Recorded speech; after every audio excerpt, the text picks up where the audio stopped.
All right. So how I would explain it, or the analogy I would use for a bone injury or trying to build a bigger bone, stop looking at your feet. Oh, no, I was looking at my little mohawk, actually. Yeah, you got to get that gross thing away.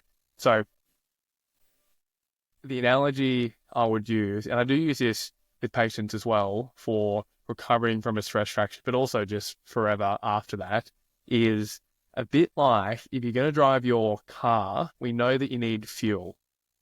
And that fuel needs to go in something, and we call that a fuel tank. Now, you can drive a certain amount of kilometers before you run out of fuel. And some people, just like some cars, just have a bigger fuel tank.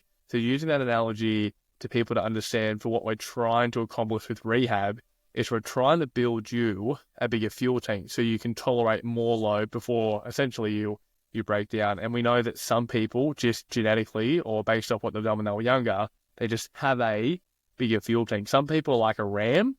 Some people, the big 1500 Rams, those things bloody go forever compared to like your little beast, the Kia.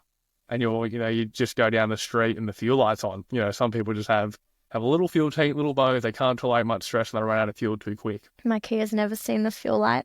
Yeah, you hate that. But so what do you reckon? Yeah. So, the essence for this podcast is we talk about bone stress injuries all the time, both on this podcast and on the socials, but we realized that we've never actually sat down and had a medium to long format conversation about exactly what you need for a bone stress injury in regards to the rehab and then post that and why that is the case. So we're going to speak about the secret ingredients, the formula. I was thinking, how can I make this as buzzwordy? Recipe. I like recipe. The recipe for a strong stress fracture-free bone. Yeah. How about something like this? Prevent stress fractures forever, what the big bone companies don't want you to know.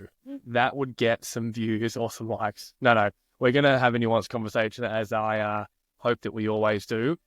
Of course, whenever we're speaking about this, it is always difficult because we're both health professionals and we both work with lots of people with stress fractures, is you should not take this podcast as medical advice. This is educational purposes only. If you're listening to this and you have a stress fracture and thinking, great, I'll just go and do this rehab and I'll be fine, you definitely should not do that. You need to see someone because these are such serious injuries. We're talking about a specific population. We're not talking about 65-year-old women with osteopenia.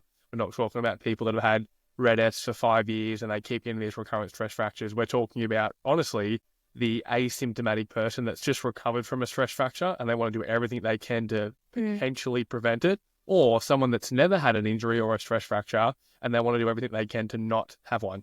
Yeah, and also these are hard. Like these exercises or these suggestions, they need to be challenging because the goal is to try and create better adaptation to our bones. So it's not always the first thing that you try is what we're suggesting. You often need to build yourself up to be able to then tolerate what the recommendation is. So if you were to just go out and implement everything that we've just said, that will probably do yourself a disservice because there's a graded approach to then being able to get the most out of what the recommendation is for building strong bones. Yeah, and it's all relative. I mean, we're going to talk about things like single leg jumps, death drops. For some people, they're going to be okay just doing a double leg jump. It is relative for your bones and they have an adaptation curve just like everything else. Who this podcast really isn't for are people that have, systemic factors that are affecting their bone health. And the biggest, easiest one to think about is RED-S. If you are not fueling enough for your bone to draw that energy to then remodel,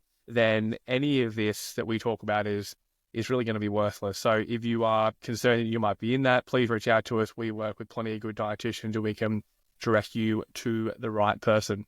But let's get stuck into it. Let's give them the secret formula of building strong bones. Are you thinking, why the hell do I need strong bones? It's big bones and good quality is what we want to try and do. And we clearly know from the research, there is no dispute that resistance training, abbreviated to RT for this podcast, does. I hate it when you do that. Abbreviate things. But I'm going to say resistance training so much. I just say, RT. I'll save like 5 minutes for the people that are listening to this. I reckon? I don't think it'll stick. I think you'll still end up saying resistance. What if I just started speaking? Now we've wasted this amount of time. That's always an answer. They're like, we wasted too much time of talking about the abbreviation or whatever. So We're going to talk about RT. So hope you don't mind the voice message. I really like voice messages because it just allows me to get all my thoughts out by that point. Send people voice messages. Everyone loves the 5-minute one. Yeah, but the first minute is always you justifying why you need to send one. Yeah, I know, that is true. But that's all right. Because it's just, anyway, we don't want to get into why voice messages are a bit. But let's get started. Now, to give you a bit of preface, to really set the context, there's a couple of things you need to know. So I said, these are the facts. RT can build bones. Strong bones, quality bones. So when we say build bones, that's what we mean. Number 2, you can still build strong bones and run if, in fact, all those other systemic things that we spoke about are controlled. 3, there are some principles, just like all other soft tissue, that guide building strong bones. And 4, and probably my favorite, it's pretty simple and it doesn't take a lot of time. Would you add anything to that? Or I'll just hit the facts. I think they're the facts and they're the justification as to why the rest of it all becomes really important. Yeah, I was number 5, which is, I think for people that are, maybe not clinicians, but the other general population need to know is if you've had a stress fracture, we have some research to suggest that long term, even up to 6 months, your bone mineral density is still not at the point that it was before the stress fracture. So don't think, you've recovered, you're out of the boot, you're back running, and your bones are back to normal. You, as a broad recommendation, and we say this, generally people should be doing RT for the foreseeable future after a stress fracture. And then if you haven't had a stress fracture, you should be doing it anyway because it makes your bones better. And also it makes everything, like, I think it is a really nice adjunct to training. I've become such a stronger advocate for strength training since we went away for 3 months and I didn't do any. And I just felt it. Like, my whole body just felt shit. Whoa. Any one. Are you going to call it strength training and I want to call it RT? What are you going to call it? Are you going to call it what? I'm not calling RT. Go back to your 1980s. Oh, you call it strength, I'll call it RT. But yeah, And performance. Oh, well. Yeah. I mean, if you're running and you want to run faster. Yeah. RT. Yeah. That whole other conversation, it frustrates me when people don't acknowledge that, because we're talking about it specifically for bones, and where, the big debate is like, well, can RT reduce running related injuries? Do some studies show no? Some studies show yes. These are the problems with it. And we just focus on that. But if you zoom out just the tiniest bit, if the brain can comprehend just a little bit more, RT is absolutely incredible for every other musculoskeletal system in your life. There is no debate. Blood biomarkers, cognitive health, your tendon health, your soft tissue, your cartilage. Like, it's just insane that if you are stronger now, when you are 70 years old, you're starting from a better place now. If you have some sarcopenia, whatever it is, we know we can blunt that. It's just insane what RT can do. It really is the elixir. I'm getting my blood pressure's going through the roof. Because anyone that's like, oh, have you weighed up this orthopedic cost? I'm like, you need to go off this planet. We don't need you here because RT is good. All right, let's talk about bone. All right, let's hit this formula. So you've heard us talk about the 3 rules, but we're going to break it down into the 2 secret recipes to make it a bit easier to think about. I want to talk about one. Kelly's going to talk about the other. We're going to give some great examples. I've spoken about this so much that I've got so many little Word documents and PDFs, so that'll be attached down below, and you can download it if you give us a 5-star rating. No, I'm kidding. You can download it anyway, but do that as well. So, number 1, the 2 things that we need to have are a high strain rate and high magnitude. Now, I'm going to tell you what those are. So, a high strain rate is the rate of loading. Now, the easiest way to think about that is if you stand up right now, if you're driving on the highway, just put the hazards on and just stop where you are, jump out and stand. If you do a very slow squat down to the bottom and you count to 6 seconds, 1, 2, 3, 4, 5, 6. If we were looking at the loading of your tissues, the loading rate would be quite slow. Now, comparing that to if you just drop down really quickly, say half a second or a second, that's a really fast or high loading rate. And then if you come back up really quickly, that's going to be a really high loading rate. So that's one aspect. Whereas when we talk the magnitude, that's going to be that really end load peak. So if I do a really slow squat again and I have 100 kilos on my back, I'm going to have a lot of magnitude. Now, if I come all the way down and come back up very slow, still high magnitude, because I've got that barbell on my back, but it's a really slow loading rate. But if I go down quick and pop up quick, that's going to be a high or fast loading rate and high magnitude. So those are the two things that you need. So I think strong muscle contraction, yes, and making your muscles work, that's going to be the magnitude, and we use weight to do that. But you want to have that accompanied with a fast loading rate, and that's moving through that range of motion quicker or trying to move through it quicker. Mm-hmm. Yep. So then the way that you would sort of progress that yourselves as runners would be ultimately just start off by, if we're talking about a squat, just doing a body weight squat and make sure you've got that movement, you feel comfortable with it, and you've got the capacity to deal with that. You would keep the loading rate the same as you try to accumulate a little bit of load. So start to increase weight. Yes. So adding weight to make it harder, make it heavier. Once you've then managed to increase the weight and you've got some baseline strength, that's when you then can start to progress through making it a faster loading rate or play around with the tempo. So making it faster on that way up. I think the other thing to complement that high magnitude is making sure that you're going full range. So if you're just going little half squats at the top of the movement, then that would decrease the magnitude. So if you're going full range, that would then increase the magnitude. When we're loading our bones, we want to remember that the way that bones are loaded is through a strong muscle contraction. So there's a misconception that bones are loaded through impact, so that landing with running, but it's actually the muscle contraction that allows you to move off the ground that contributes to stronger bones, or that influences bones the most, which is why heavy weight and through a full range of motion and then making it fast is a really effective way to build strong bones. Would you agree with that? Yeah, I'd agree. Yeah, so an example, of a strong muscle contraction, let's use for below the knee, which I'll talk about, and you can do above the knee.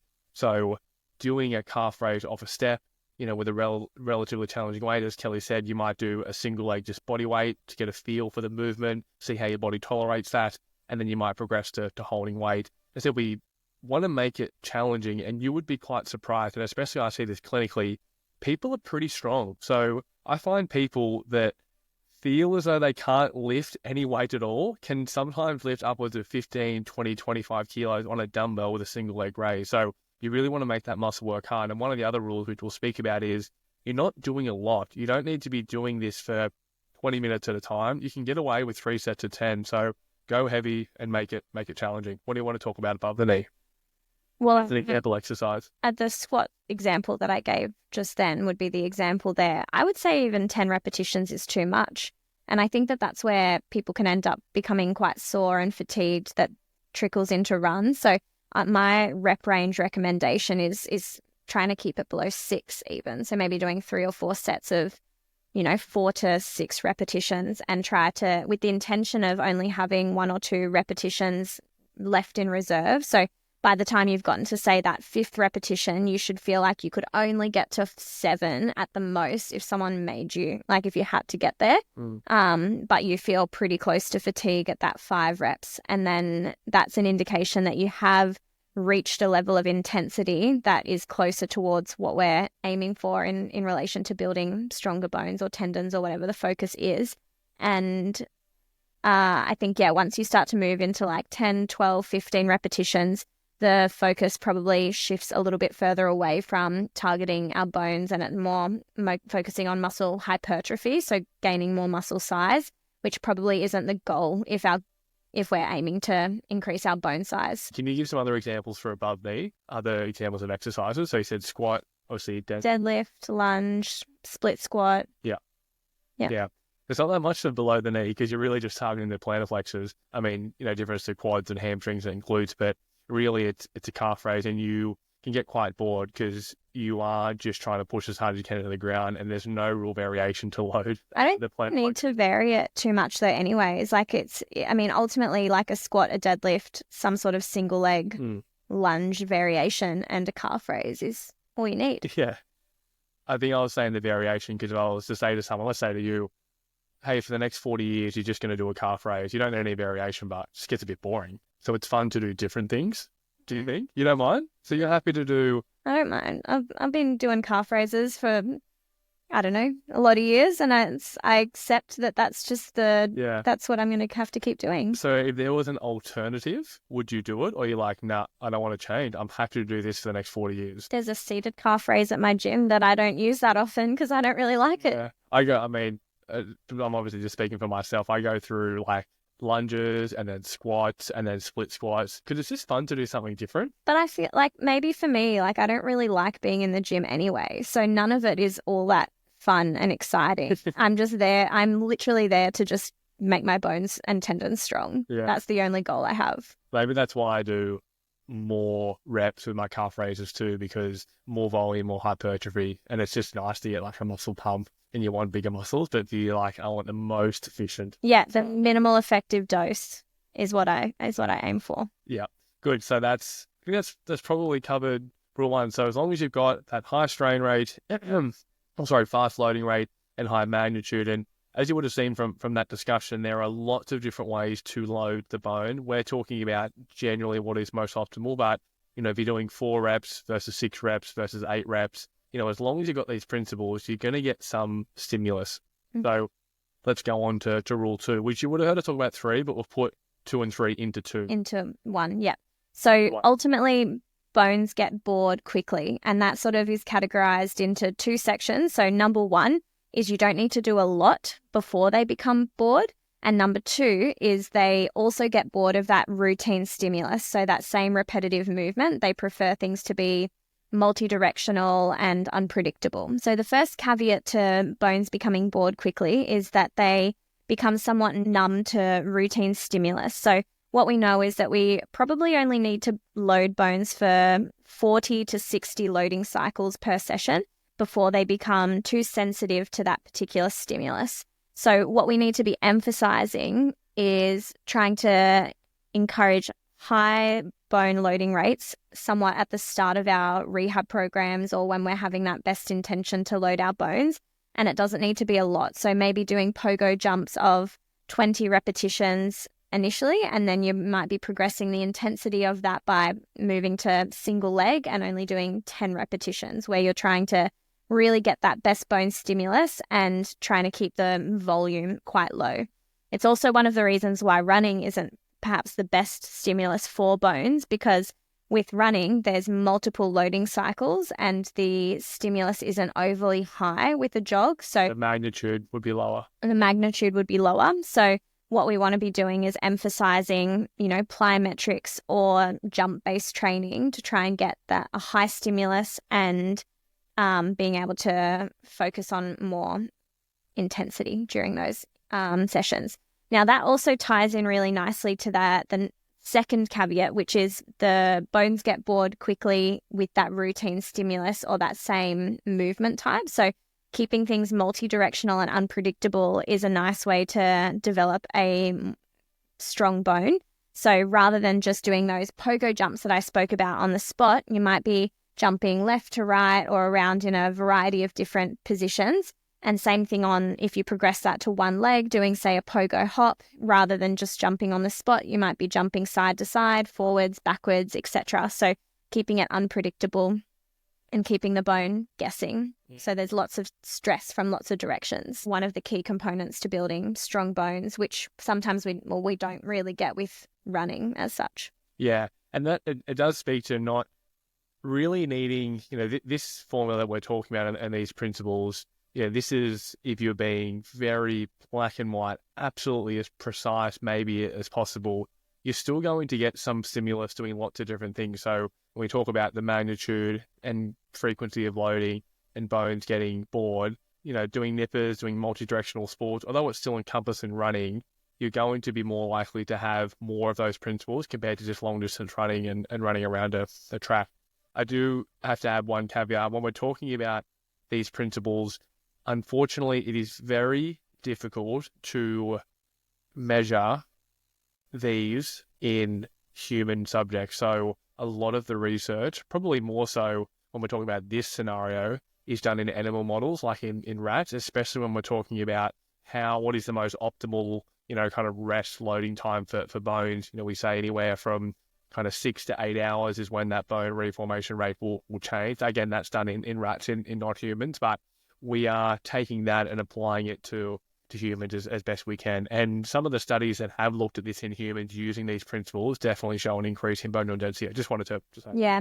And that's also something that I didn't mention. So what Blake was talking about there is, so for example, if you've done your plyometrics or a run in the morning and your bones become somewhat numb to that mechanical stimulus, it takes about roughly 6 to 8 hours before that bone resensitizes to a stimulus. So theoretically, we could do our plyos in the morning and get that bone stimulus, wait 8 hours, go for a run, or do the plyos again in the afternoon and get that bone stimulus. Realistically, I don't think that can be applied because as runners, we already have such a high training load with how much running that we're doing. If we were to then add on plyometrics morning and night, or on the morning or night that we're not running, to try and get more bone stimulus, I think that could be quite risky. So I don't think you would do that.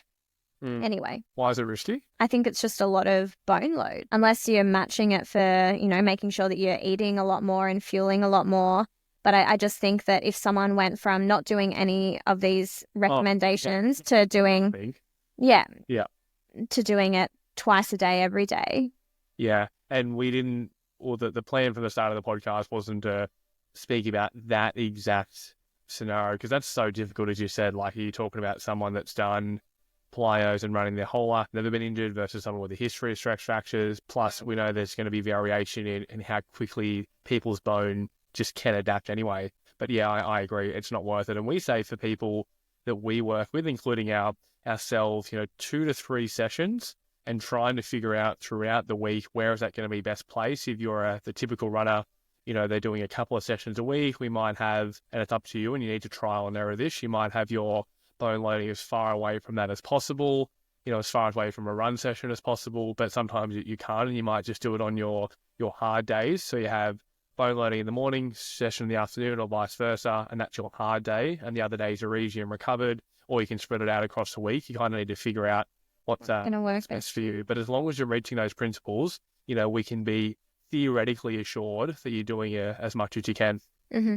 Yeah, I agree. And it's fun. Like, it makes going to the gym feel a lot more purposeful. I think it's one of the things that motivates me to go to the gym, is knowing that I'm trying to keep myself running for as long as possible and try to remain as injury-free as I can. I think it makes going to the gym feel more purposeful than just going to an environment that I find less fun than going outside and going for a run. Yeah, I really love the fact that you only need such a short amount, like you said, 40 to 60 loading cycles. It could be 3 sets of 30, double leg jumping or hopping, jumping all over the place, doing whatever, just leaving the ground with purpose, as we say.